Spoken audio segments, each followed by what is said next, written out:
Breaking news now.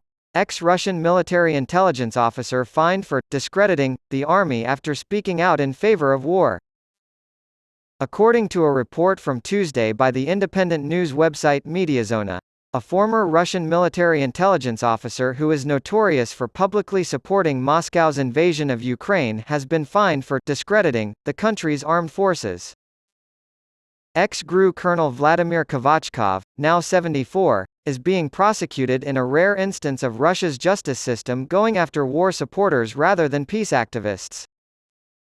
Although he backs the invasion, Kavachkov has been critical of Russian leaders for calling the campaign a special military operation, instead of an all-out war, as reported by Mediazona. According to Mediazona, in his closing statement before the court, Kavachkov said, "It is an insult to me as a Russian officer to be accused of discrediting the armed forces. And, the military is discredited by those who cannot wage war," he said. In my opinion, President Vladimir Putin, Defense Minister Sergei Shoigu, and Chief of General Staff Valery Gerasimov discredit the armed forces. After retiring in the late 1990s, Kavachkov was arrested for social media posts he claimed were written by an imposter. The former officer claims he has no online profiles.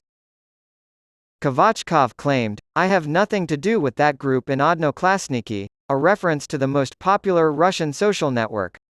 "Fiction, lies, and slander have been leveled at me."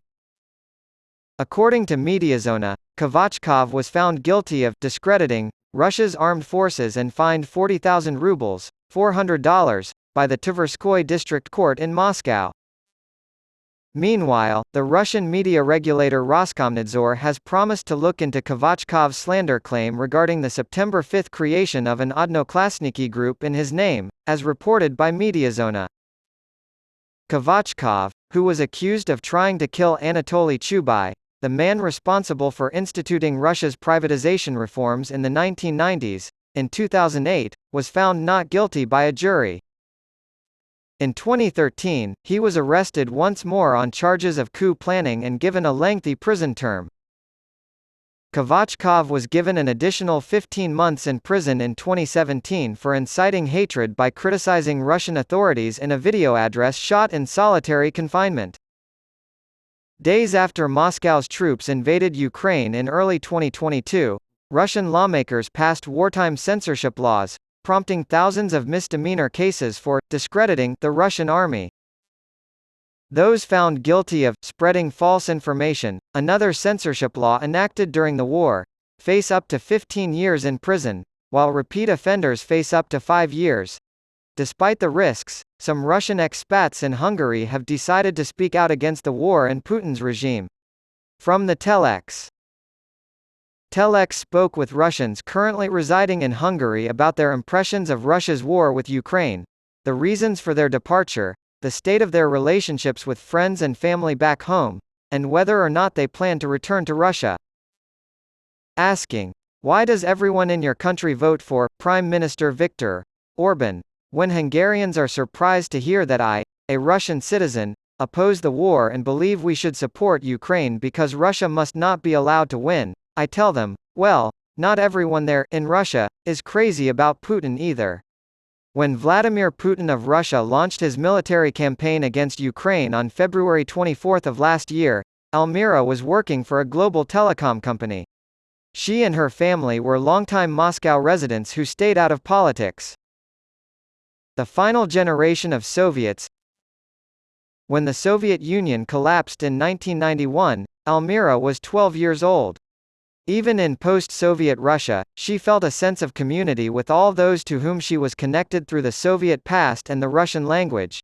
She had friends from Kyrgyzstan, Kazakhstan, Georgia, Armenia, and Ukraine. Her mother is Russian and her father is Azerbaijani, but the two of them raised her with only the Russian language. Before this, she had no interest in politics. The economic boom of the 2000s, which Moscow benefited most from, allowed her to live the life of the privileged Russian middle class during her time working in the Moscow office of a multinational corporation. "I didn't think a war was going to happen. Our Ukrainian coworkers were so confident that it would happen, and we all just smiled. In spite of Putin's recognition of Donetsk and Luhansk as independent countries on the 22nd of February, following a bizarre national security meeting that was said to be live but was actually broadcast after the fact, Elmira did not believe that war was imminent. But she started to worry when she wrote on Facebook, "I posted that I'd get down on my knees and pray that there would be no war." Such a tweet would get her arrested in today's society. Any reference to or rejection of the extraordinary military operation as a war is enough to get you locked up.